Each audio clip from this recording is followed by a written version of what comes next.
nog niet zo heel lang geleden ben ik afgestudeerd voor Human Technology. Op het moment praat ik met jullie via Skype, omdat ik in Istanbul, Turkije zit. Ik ben hier naartoe gegaan omdat dit heel veel uitdagingen biedt, internationaal gebied. Wat ik nu op het moment aan het doen ben, ik ben bezig met een project over de gebruiksvriendelijkheid van ambulances. Ik denk dat ik niet alleen in het kantoor zit, ik ga ook heel veel naar ziekenhuizen doen, ik ga naar het buitenland toe. Ik spreek met heel veel mensen, techneuten, met gebruikers. Ja, je kan zo gek niet bedenken of wanneer ik denk dat het nodig is, ga ik met die mensen praten. Er komen allemaal hele leuke dingen uit, wordt heel serieus genomen in het productdesign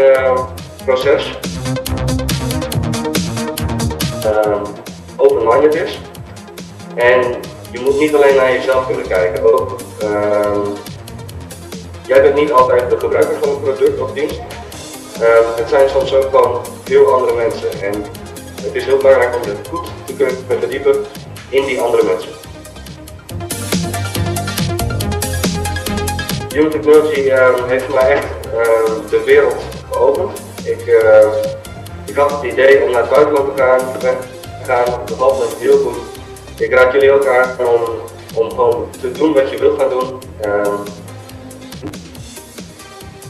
Ja, veel succes met de opleiding.